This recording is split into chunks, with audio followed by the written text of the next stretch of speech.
هذه الأم قامت بخنق أبنائها الثلاثة حتى الموت، ثم قفزت من على النافذة الموجودة في الطابق الثاني رغبة في إنهاء حياتها. فهل كانت تقوم بهذه الأمور بكامل قواها العقلية أم أنها فقدت عقلها؟ وهذه القضية يعني ليست قديمة جدا، ستدخل المحاكمة في الأيام هذه القادمة بإذن الله. تعتبر واحدة من أكثر القضايا المأساوية والإثارة للجدل اللي أنا مرت علي شخصيا. المرأة اسمها لينسي كلانسي، تزوجت من زوجها اللي اسمه باتريك في سنة 2016، يعني قبل 10 سنوات. كانت تحب الأطفال الصغار لبيبي إلى آخره، إلى درجة أنها اختارت كمهنة ممرضة في مكان التوليد، واشتغلت في هذا المجال لما يقارب 10 سنوات كاملة. وهي مع زوجها أنجب 3 أطفال، ابنة اسمها كورا في عمرها 5 سنوات، بالإضافة إلى دوسن في عمره 3 سنوات، وكارلن اللي كان في عمرها 8 أشهر فقط. من الخارج العائلة تبدو كأنها عائلة مثالية، وكانت لينسي تظهر كأنها امرأة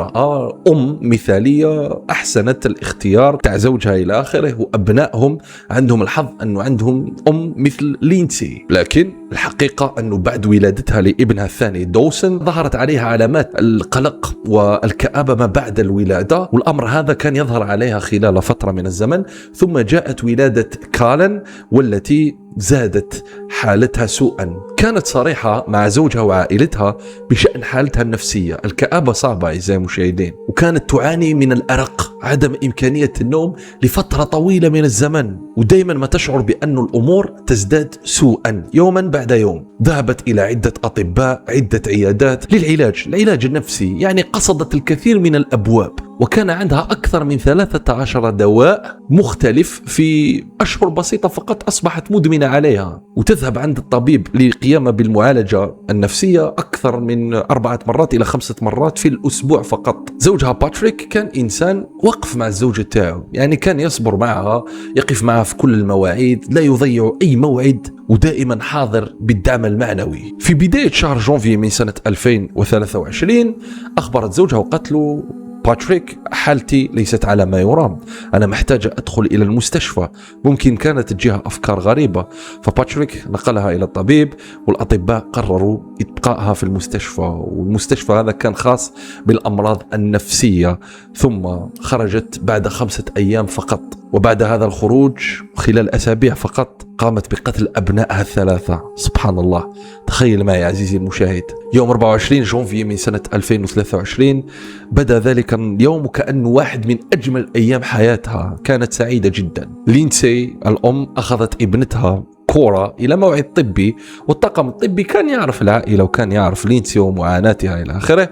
فلاحظوا بأن لينسي كانت في حالة جميلة، يعني حالة ارتاحت نوعا ما. الأجواء كانت مثلجة، فلعبت مع ابنيها يعني الأصغر في الثلج، وأرسلت صور لأمها وزوجها يعني وأفراد عائلتها المقربين. في المساء طلبت من زوجها أنه يخرج ليقوم بشراء العشاء لها، وكلفته بمهمة. خرج باتريك على الساعة 5:15 مساء من البيت. اتصل بزوجته بعد دقائق لكي يتأكد من بعض الأمور التي طلبتهم منه، ولاحظ في الهاتف كانت تتكلم بطريقة عادية بشكل عادي. ولما رجع إلى البيت كانت الصدمة الكبيرة، لأنه شاف لينسي ساقطة أسفل البيت متعرضة لإصابة خطيرة، وكانت في حالة يرثى لها.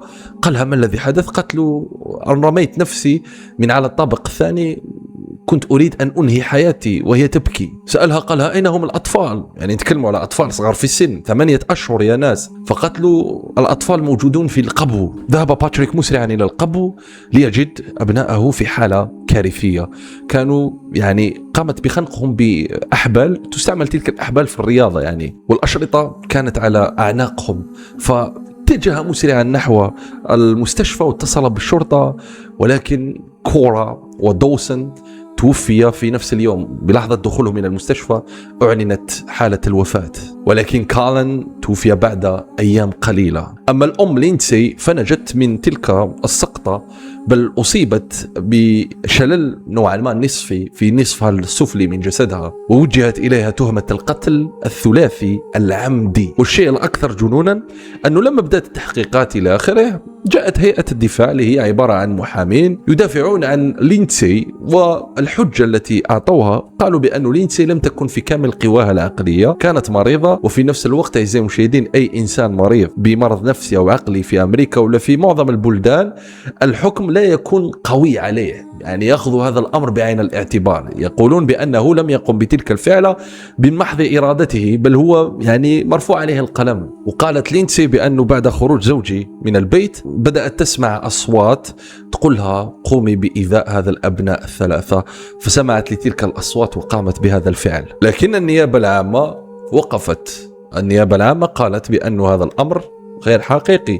ليندسي كانت في كامل قواها العقلية وطلبت من زوجها الخروج إلى الخارج لكي تقوم بفعلتها الشنيعة والتي لا يتصور عقل الإنسان. وكانت قد طلبت منه أنه يذهب ليحضر العشاء من مطعم كان بعيد نوعا ما بشكل غريب عن البيت، وكان عن قصد طلبت منه أن يذهب إلى ذلك المكان لكي يعني يستغرق وقت طويل وهي تقوم بفعلتها بهدوء. والشيء الذي يعني أثار الشكوك أنها لما بحثت عناصر الشرطة في هاتفها وجدت بأنها بحثت عن المسافة من المطعم إلى البيت، يعني فكانت تعرف أن المسافة بعيدة، وبرغم ذلك أرسلت زوجها إلى ذلك المطعم، ولم يكن من عاداتهم اختيار المطاعم البعيدة في هذه العائلة. كما بحثت في جوجل على طرق مختلفة عن كيفية قتل شخص ما، وهذا يعتبر كدليل استعملته النيابة العامة يدل على أنها كانت في كامل قواها العقلية، كانت تبحث عن هذه الأمور وترى كل شيء. وبرغم أنها قتلت 3 أبناء، باتريك